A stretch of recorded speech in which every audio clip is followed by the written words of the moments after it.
It is the witching hour, right? 11:30 that we indicated that we'd like to meet. Really glad to have all of you here. So today we're going to present to you, as best we can, where we stand with the renovation project, plan for the future of the GP Sanctuary. First thing I'd like to, actually, if you can have the next slide, please. People, and I need to say right in front here, I have done PowerPoint presentations my whole career. I'm very familiar with PowerPoint. I'm not familiar with Google Slides, and I had a heck of a time, so my slides are not great. And I was trying to make bigger text, and I was having difficulties. Anyway, so I apologize for that. So Granite Peak, as you all know, has had a long history in this space. A group came to Granite and split off from the Prescott Unitarian Universalist Fellowship because they wanted to have a facility and a regular minister. That was the primary reason, I think, for the split. They purchased this building from the International Association of Oddfellows, and the Oddfellows, I understand, had built this facility for their purpose. Now, it is obviously has served us well over many years, but right from the beginning, a number of folks, a number of congregants felt like we could do more with this space. We inherited this space, we've used this space, we've used it to its best use and as best we could. But a lot of folks who walk in the door, particularly new folks, walk in the door and just don't find this particularly inspirational. Now, this is a wonderful community, and we're all here for the people. It's the interactions of the congregants with each other and the tremendous volunteerism that we've had over the years that really is Granite Peak. But wouldn't it be nice, and many people have felt, wouldn't it be nice if the space felt more that it expressed our values and our sense of beauty, our sense of love of nature, etc. So many groups have formed and dissolved and reformed and so forth over the years. And I know we have four of our team that has worked on this this current project here, but there's Dick Walter, who apparently is not here today. I know he's having trouble with a foot.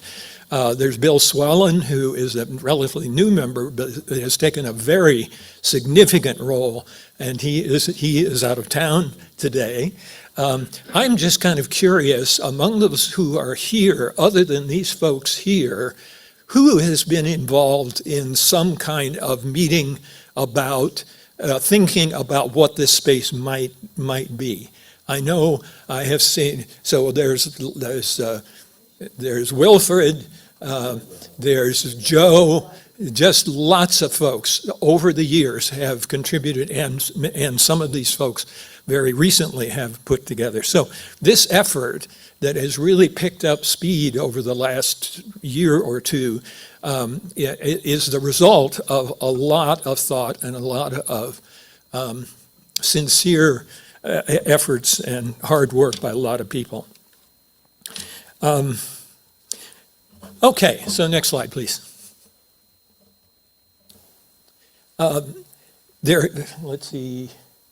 Okay, there have been many meetings, and there have been cottage meetings, and let's see, I can look here, and discussions. We had a UU person from the Unitarian Universalist Association to come and make some recommendations and so forth. And in fact, they said one of the observations they had some time ago was that we really weren't settled on, we weren't in agreement about what should be done with this space.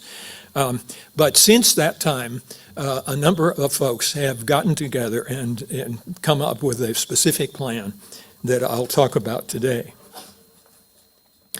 So what were some of the ideas? Create a more inspirational space, improve the lighting. That was a huge feedback that we've gotten, that it's kind of dim in here. It feels dingy. Nobody likes the carpet. Everybody wants the carpet changed. So regardless of what happens, we're definitely going to change the carpet. Okay, one person likes the carpet, but you're voted against, you know. So there are a number of things that people feel need to be changed. The other thing that we've discovered is that there are some structural issues and electrical issues of the building itself that need to be fixed. For example, the plugs in this part of the building, and I think a good part of the rest of the building, are not grounded, which is no longer by code. That was okay years ago, but it's no longer true. As part of this project will be to update bring the electrical system up to code. Also, the singers, the musicians who come through here and perform and sing and choir would really love to have this space more friendly to musical productions, and people groups who rent, who want to come in and want a space. This is not again, a particularly inviting space as it is. There also is a strong, I've heard a number of folks say that if we make this space more welcoming, more inspirational, this will help attract new people. And in fact, one long-term member has been who was involved in a similar kind of project years ago, back in a different city, has indicated that they went through a similar kind of renovation, and in fact, they ended up over the next few years attracting a lot of new members. So whether new members would come because we do it or not is only hypothetical, but it certainly would not discourage people from coming, for sure. So we have a design that has been drawn up by an architect named Stroh Architect Incorporated. Is Doug Stroh. Next slide, please.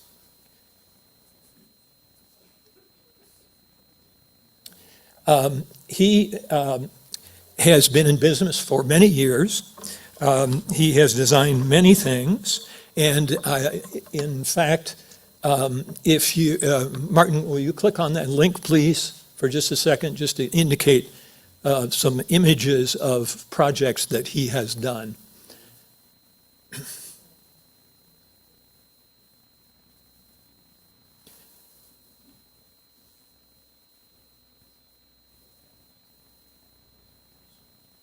So these are some of the kinds of designs that he has done over the years.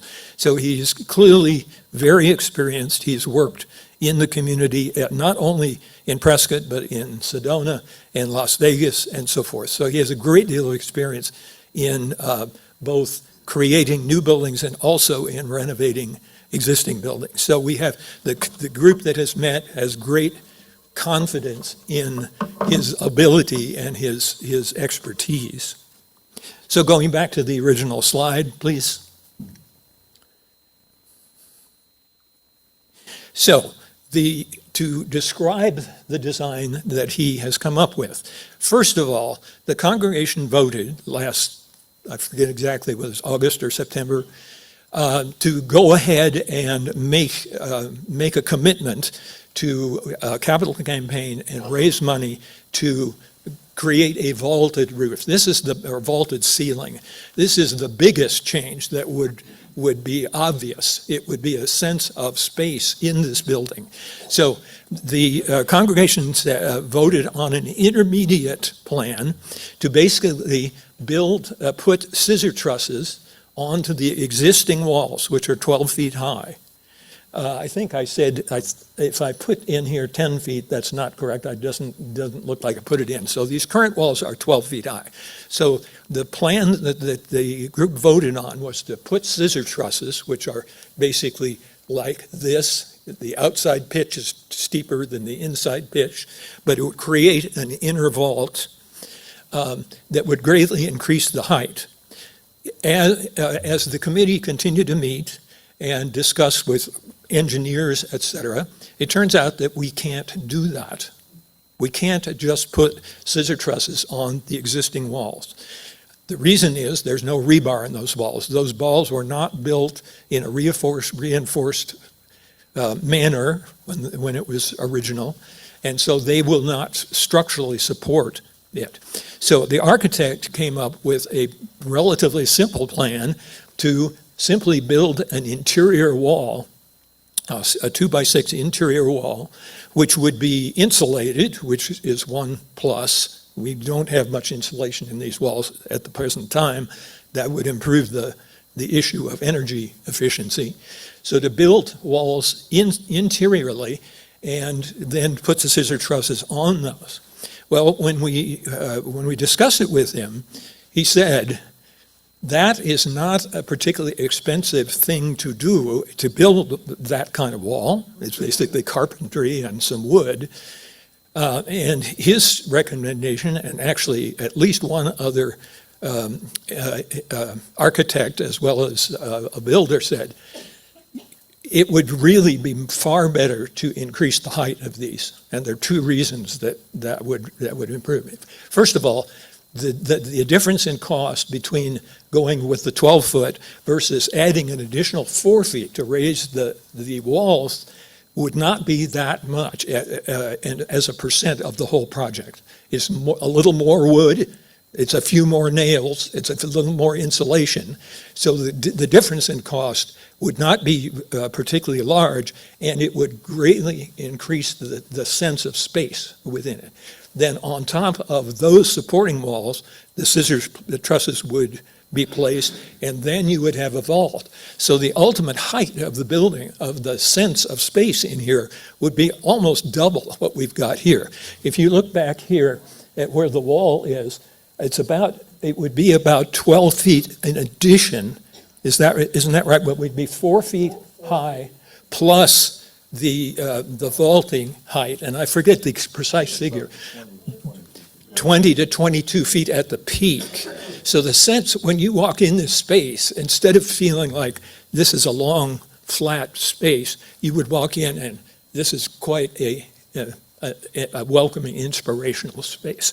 So the other advantage of doing that is that windows could be put in that 4-foot addition. So additional light could be brought in, and people from the beginning have said, we need more light in here.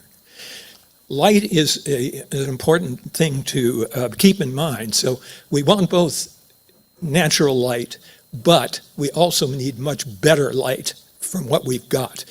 Over the years, various attempts have made to improve the lighting in here, but from the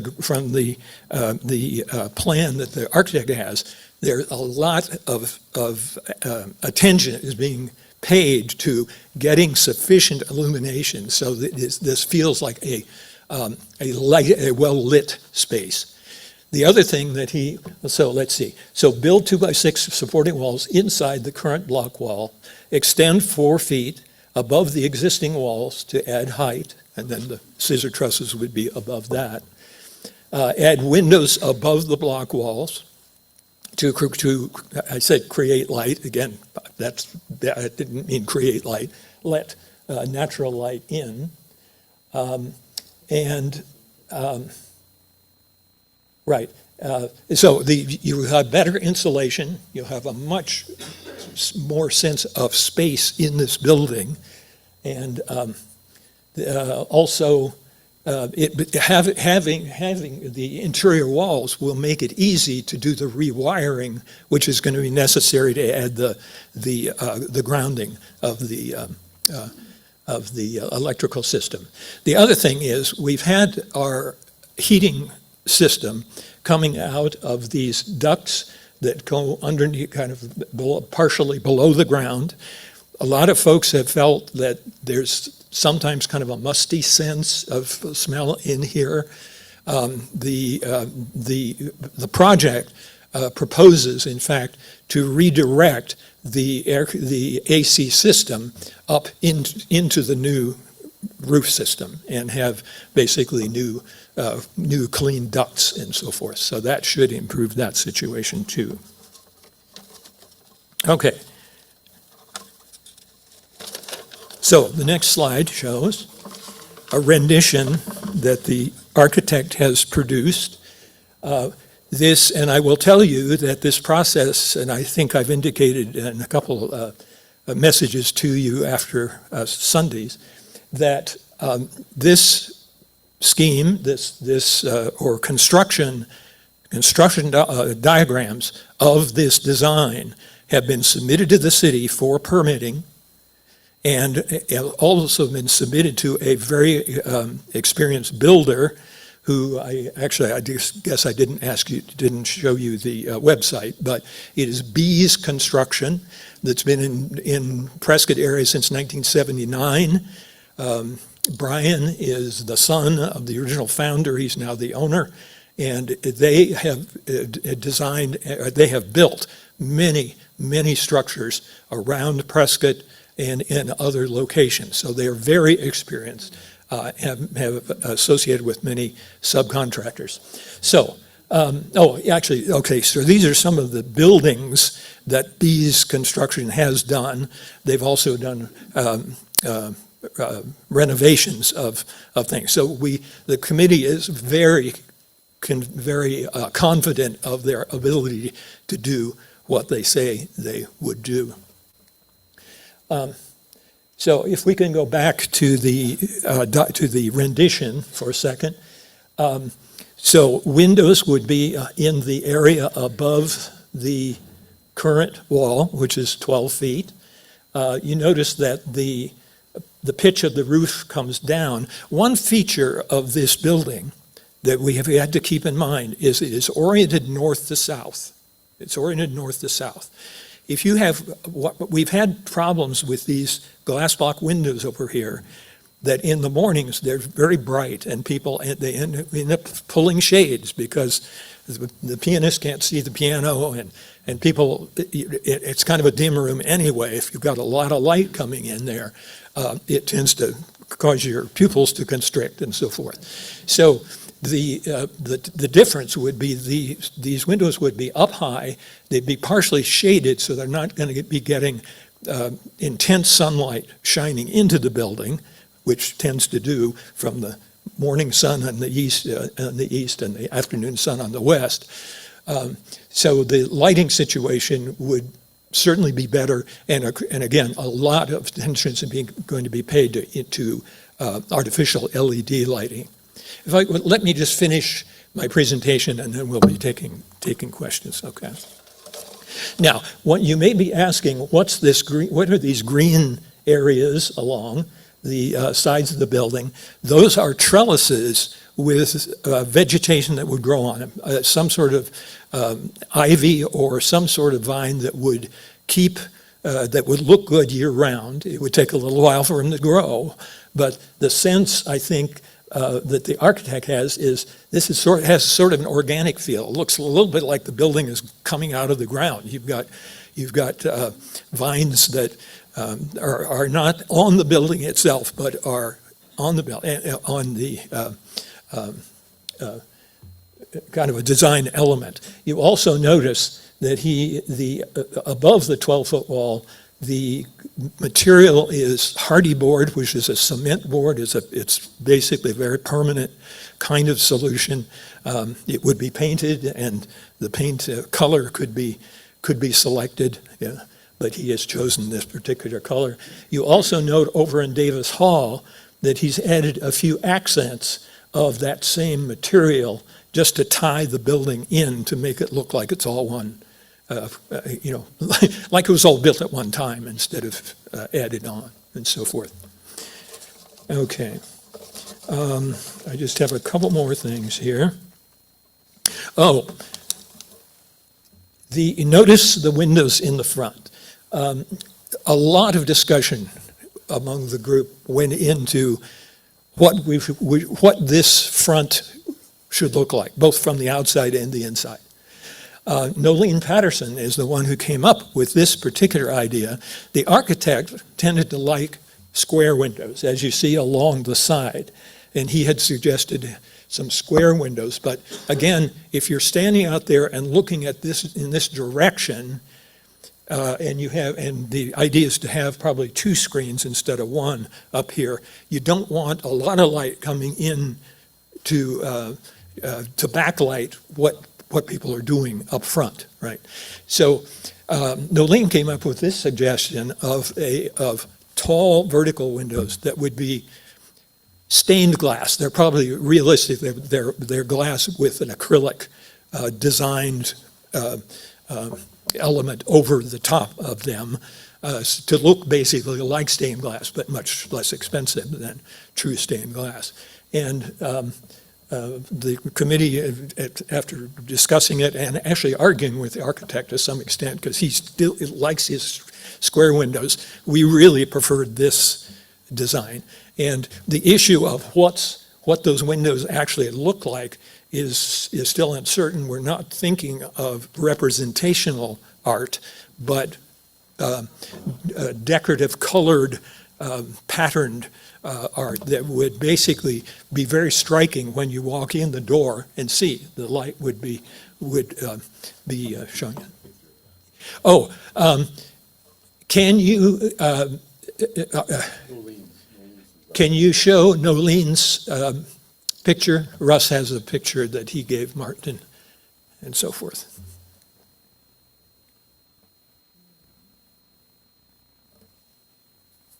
I think he's still finding it.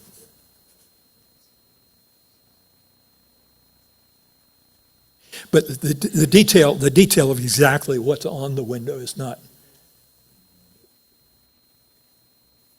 set in stone, shall we say. Okay.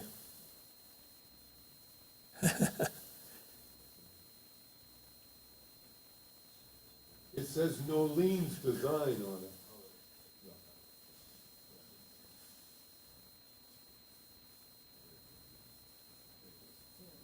This is a photo of what she actually drew. So that was her basic concept. There, incidentally, because the support for the new roof has to be with new walls to be built, the new walls have to be supported by something, right? They can't be built on top of these raised sides. So those raised sides have to come out, and footers have to be made. Yeah, right. So that is one of the things, that's one of the features of the design. So those sides, and also this stage will come out, but a new stage, we've had volunteers actually who are prepared to build a wooden stage that suits our purposes better. We inherited this, we've lived with this, it's been okay, but there are probably ideas about a stage that would be more suitable and more appropriate for our particular kinds of purposes. So, I will finish mine just by saying that, emphasizing again that the city is looking at these detailed construction plans. I don't have on the slide the construction plans, but I can tell you that we've got pages and pages of the construction plans which have gone to the city, and that B's Construction, Brian, who's the owner, is, as we speak, looking for bids from subcontractors. He indicated that he had a large stable of subcontractors. He intends to get 3 bids for each of the different trades, and he indicated to us that very soon after January 1st, that he could give us a cost plus figure, which would be hopefully within the budget that the congregation had approved, which is around $600,000. But we do not have a secure figure for that yet. Okay, I have finished my presentation. Do you folks want to say any additional words before? Get questions first. You want to, Fred, do you have something you'd like to say? Yep. Okay, now we're working. Yeah, there's a sort of an additional thing. You may have noticed in Nolan's drawings, the 2 screens, the flat panel screens up there. There'll be about 85-inch diagonal flat panel screens, which will, I think, more enhance this, looking at the screen here all the time. I kind of like the look of flat panel screens when they're dead. They have a sort of I don't know, nicer look to me than staring at this with no light. The other thing is we're going to much improve the sound system. The sound system will no longer be one of these frontal systems that you're so used to now. It'll be what they call a fill system. There'll be a series of speakers down either side filling, so the volume coming from those will not need to be so loud up in front so that people in the back can hear it. So it'll be a much better sound system. And we have a wonderful AV guy who is drawing all this stuff and designing it all. And we're going to be up to date when he gets done with everything that's coming in here. There'll also be hearing assist system put in for people with hearing aids, up-to-date new one. I hear some people applauding back there for that one. So I just thought I'd mention. And the additional height of the ceiling, by going up the additional 4 feet, improves the ability to put those kind of sound systems in and also to put those screens in. It's going to make it much better to do that. Can you imagine? Because if you really think about it, if we don't go up that height, we still have the same height on the edges.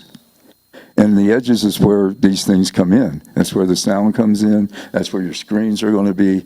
So we haven't really raised the visual, nor have we raised the sound any by staying on these walls. So going up to 4 feet really, really improves the whole construction and the sound and the sight of the space. Okay, that's all I have to say about this. Okay, questions? I know there was one back here.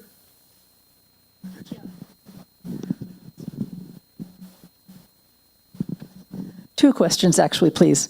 In considering windows above the height of the current wall over here on the east, does anybody happen to know how much overhang they're talking about, which will influence how the sun comes in the morning or afternoon? I don't know. The construction drawings show that. I know that that is exactly the point of the architect's design, is to minimize the direct sunlight as much as possible. Now, again, this is not an ideal orientation for say a passive solar. We should be oriented the opposite direction. But the overhang, I know that he has designed it to take that into account. Yeah. Okay, and has there been any consideration about skylights, perhaps near the ridge, to bring more natural light into the center of the room? Right. I think, does anybody want to take that particular? I guess I'm standing here, somebody's pointing at me. Yeah, the problem with the skylights, I don't want to say the problem, but one of the negativities of the skylights, you no longer control the light. And so this whole thing that you're talking about, not wanting to get the glare coming in from these windows with the overhang, you would be getting it coming in through the skylight. And so, and the architect is not real, neither one of the architects that we work with are real big on skylights. They say they have certain problems down the road. And so that sort of got knocked out fairly early in the game, the skylight. Yeah. Can I just say Dawn is here, and she should be sitting up here because she's been involved in a lot of this. You had a comment about sky. You were shaking your head about.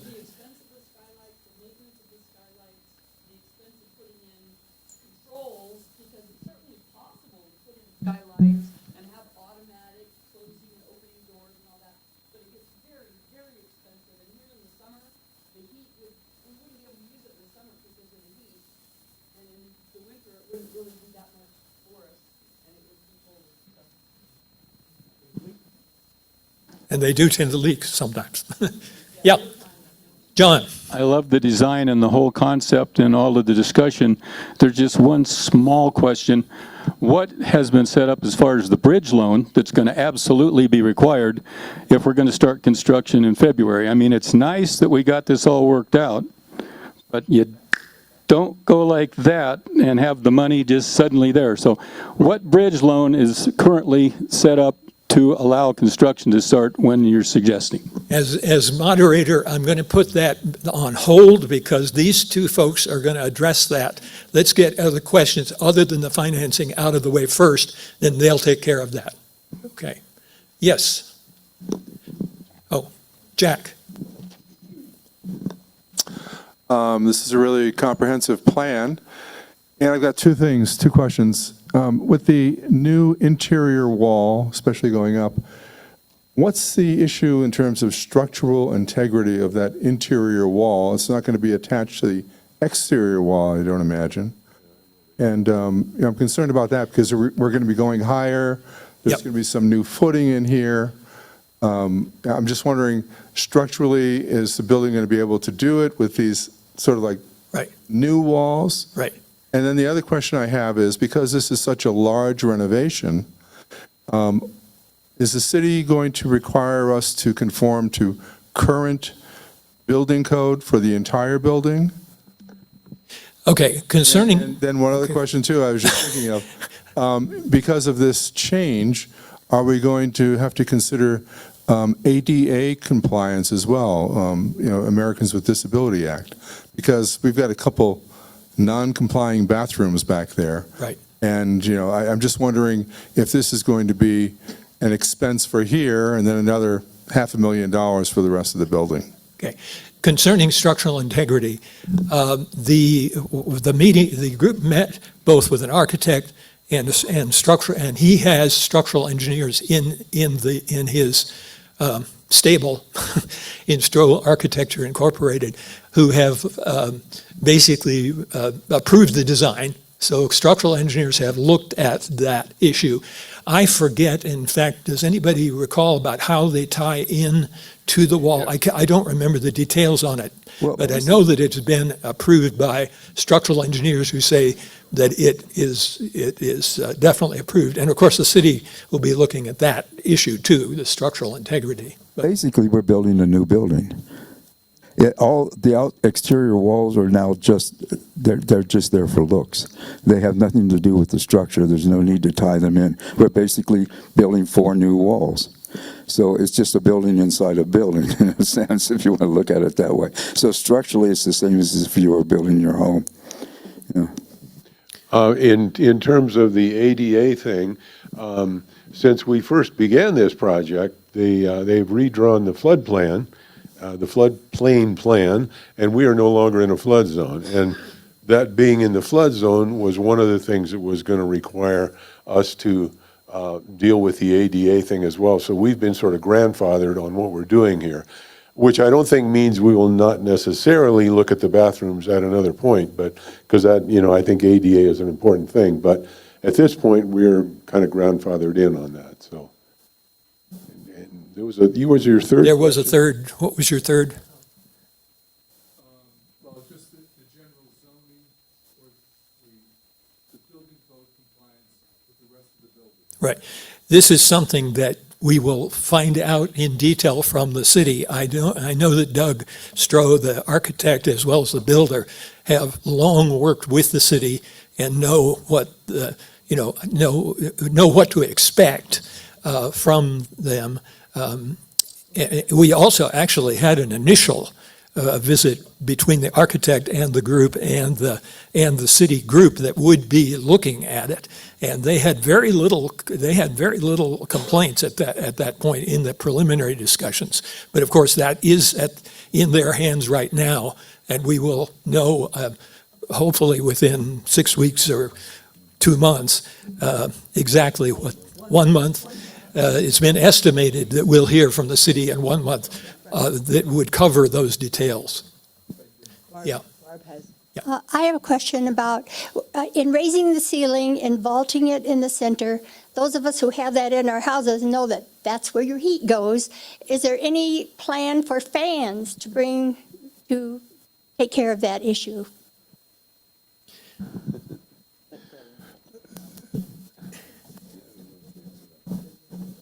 I think there is not a plan to do that at the moment. That's something we can discuss with the architect. He did not seem to feel that that was going to be a significant problem. But the wiring could certainly be done at the time. I don't think the current plan calls for fans.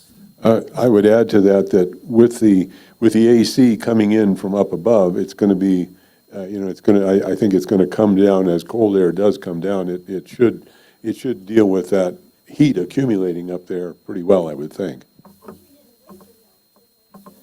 Yeah, yeah, that's true. Yes, sir. Sure.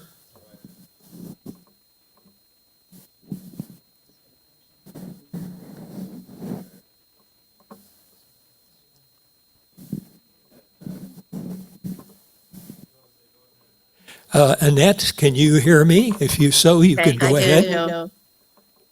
Yes, so I have a question about the resulting floor space. If the walls are built inside the building, how much floor space, how much square foot will we lose? I think we'll lose about 12 inches, about 6 inches of wall on either side.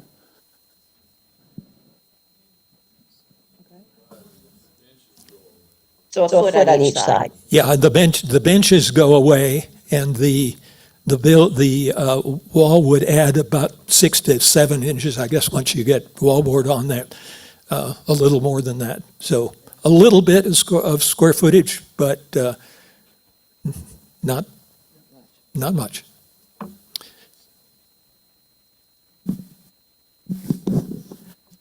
Do these new walls include Davis Hall, or is No, Davis Hall excluded? This Okay. is all in I here. wanted to make sure that's Right. clear. And one thing I would say, and I know that there are folks who've been around a long time that absolutely love the things that are on the walls, certainly the Our principles, artwork. et cetera.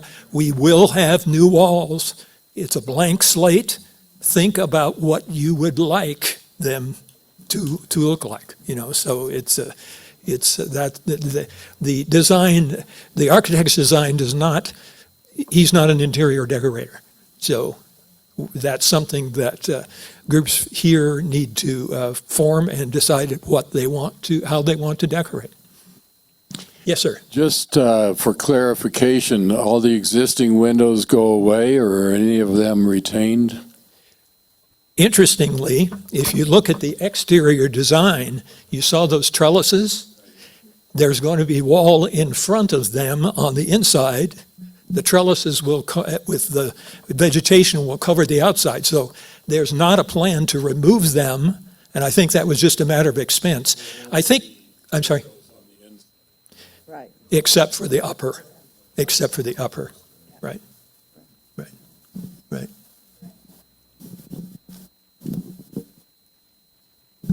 I just wanted to double check. So these walls are staying, there's walls inside, so the current 6 inches of this wall out here, is that what the hardy board is going on top of?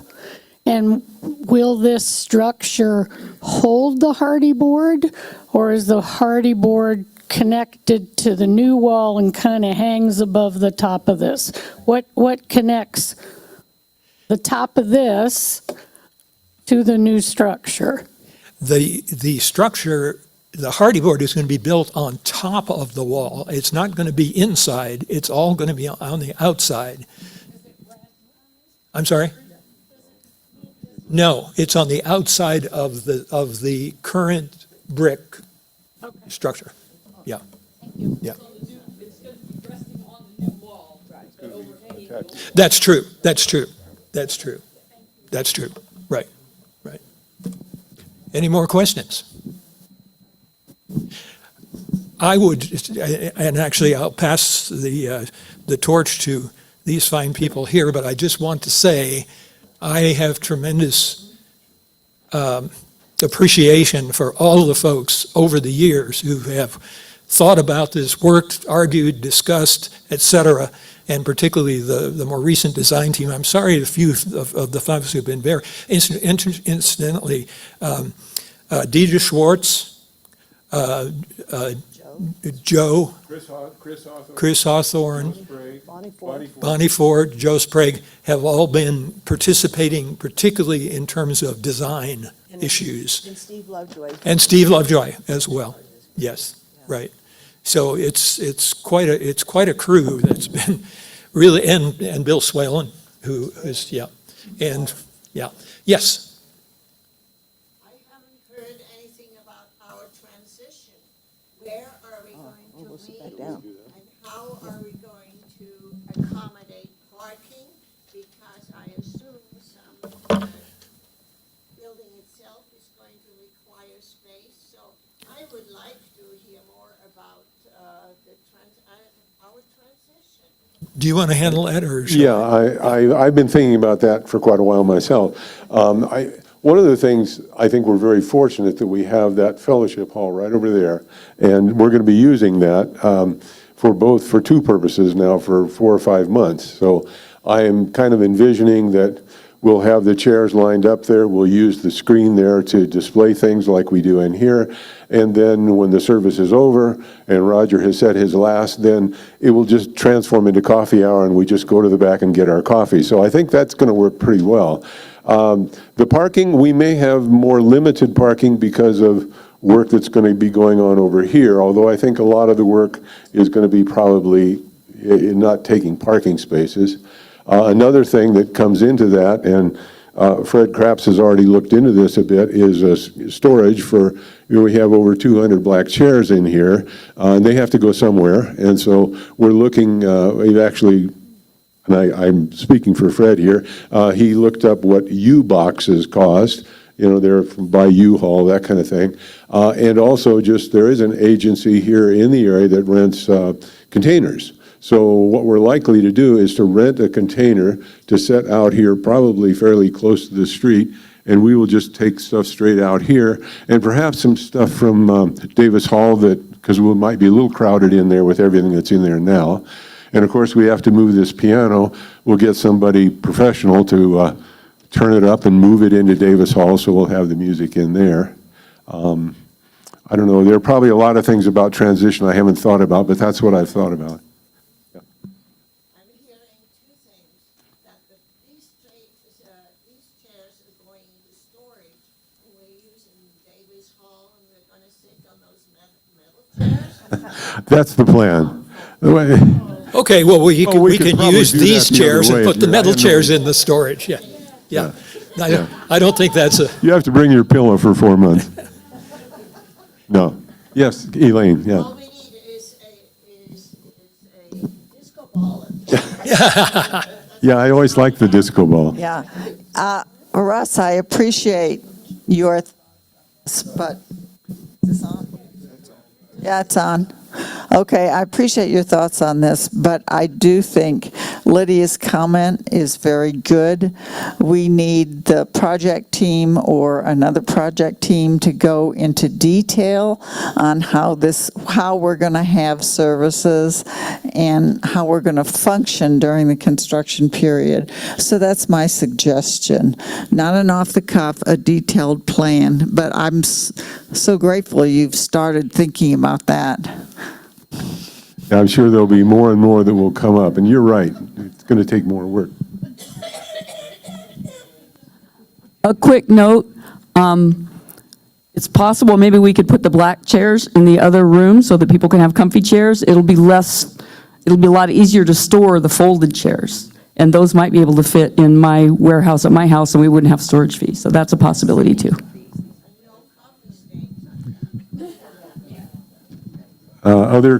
Other questions before we, okay, we're going to kind of move into the financial aspect here. Norm and I are co-chairs of the capital campaign. Why I took this job on, I'll never know, but that's what we decided. I think nobody else was stepping up, basically, so here we are. And Norm's going to start. So as you've heard, this project has had several challenges, like these side step-ups and everything. And because of that, the capital campaign has been pushed back a couple of times. We've been waiting for a real cost estimate. We didn't feel like we could ask you for money if we really didn't know what the project was going to cost. Now we are expecting to get a cost estimate from the contractors. B's Contractors is the name of the group, and they've told us they'll have us a good cost estimate by the 1st of January.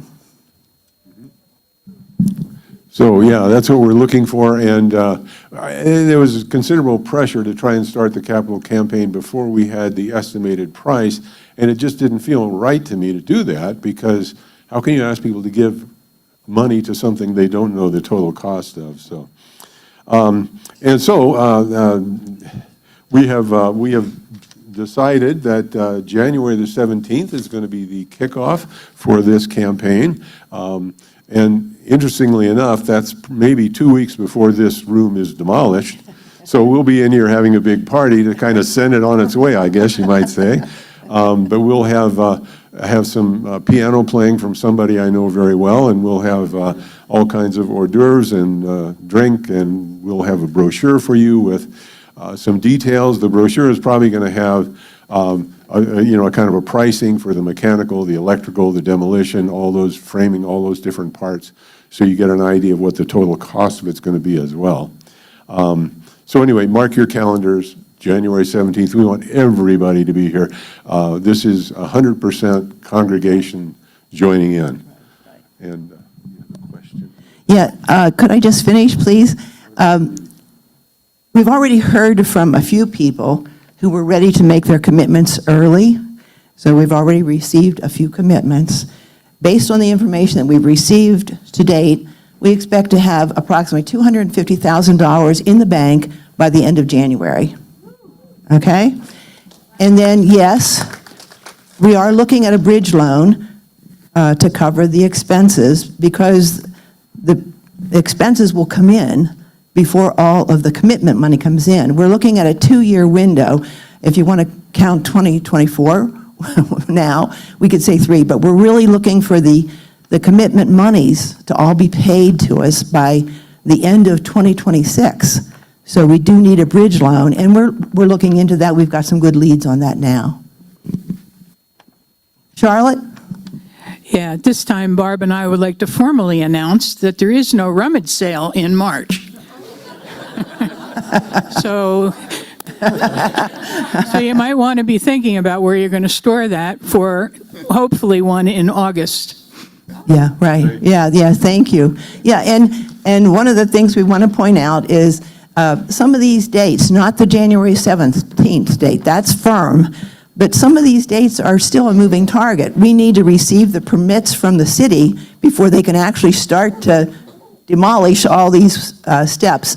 So that's a moving target, but we expect to get the cost by the 1st of January, and we expect to start the capital campaign January 17th. And we really do want everybody to participate. How much you can contribute to this is your own personal decision, but we really, really want everybody to participate. We want everybody to buy into this so that this new sanctuary belongs to all of us. Yes.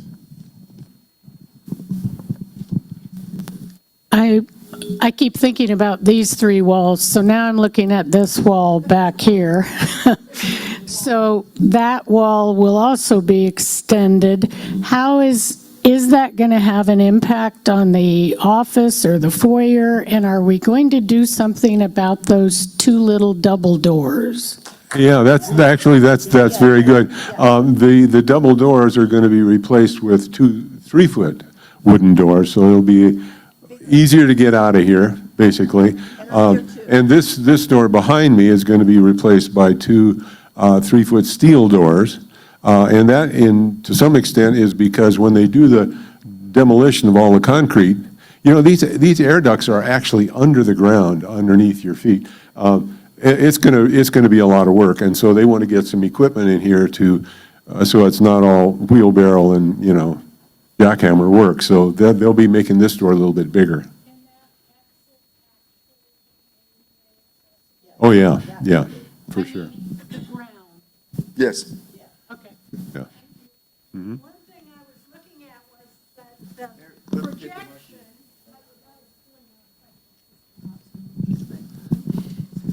The beautiful drawing of the church had no parking out there in front, right? And is that going to go to match the picture, or no? Okay.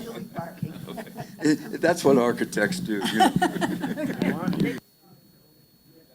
Are there any other questions on the? Also drew in a whole bunch of new members.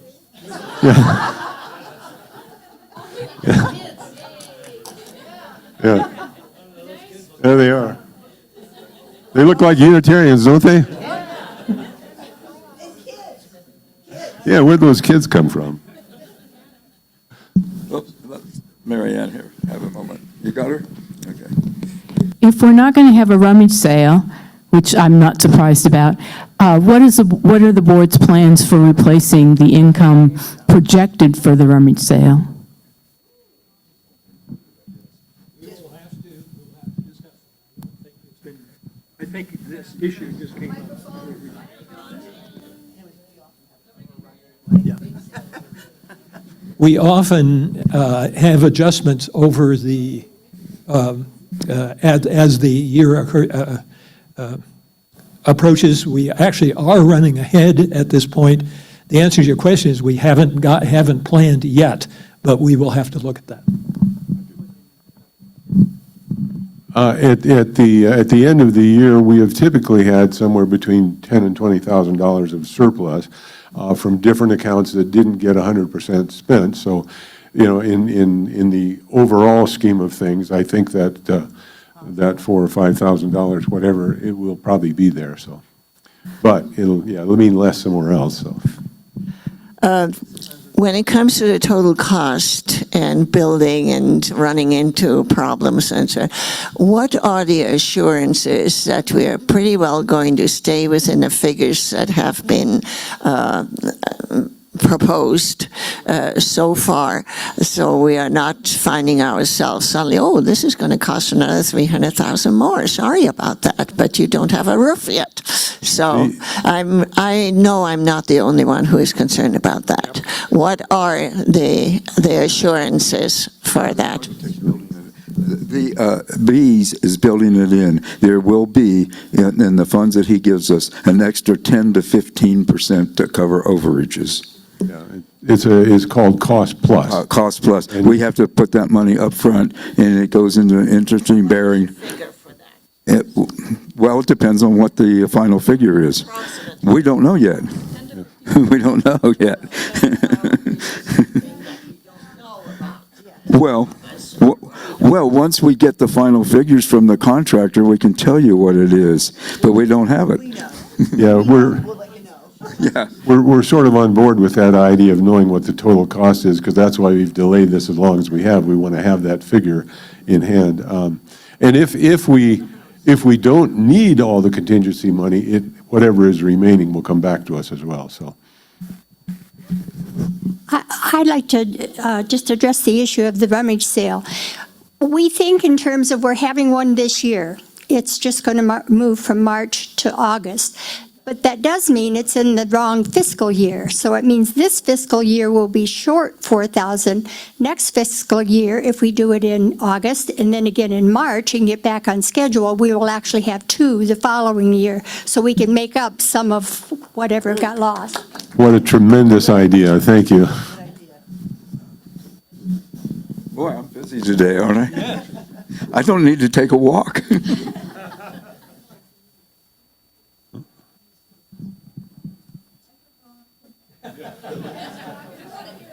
I didn't know whether you were going to mention that or not.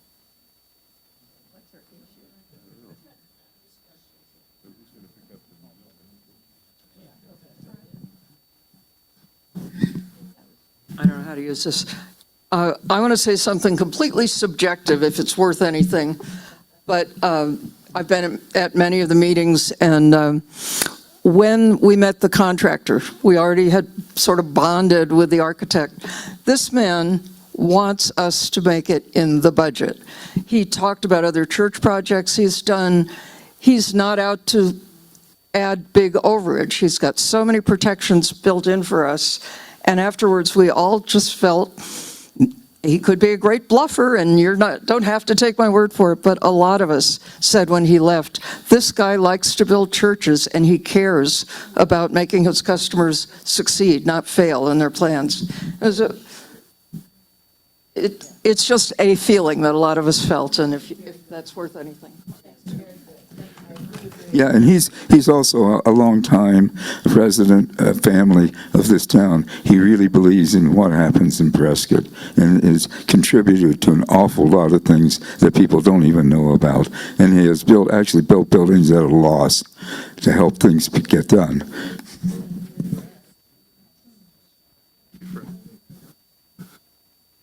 So you estimate that by the end of January, you might have $250,000 on hand. All right, and even if this comes in at $600,000 or $700,000, we're still going to need some more money to pay the builders to get the work done in that 5-month period of time. So somebody asked before, what's the bridge going to be between what we collect early in this campaign versus what we're going to need by, probably April or May? We're currently in discussions with people about these bridge loans. We've got the options of having bridge loans for hundreds of thousands of dollars. We personally are not concerned about the limit of the bridge loans because the bridge loan, the people we've been talking with would easily give us hundreds of thousands of dollars for a very long period of time and all that. We're not concerned about that. When we get more details, we'll be going to the Finance Committee to have them discuss it, and then, of course, go to the board, too. So I guess the answer is we are not concerned about that because we have a lot of money being offered to us.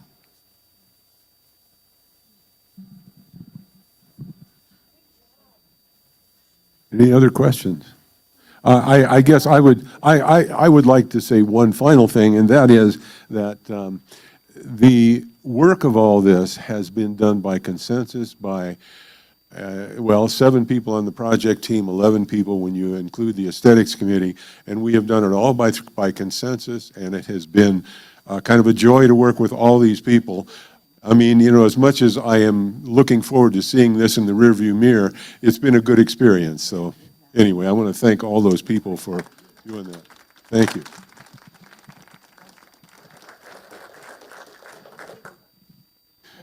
Class dismissed.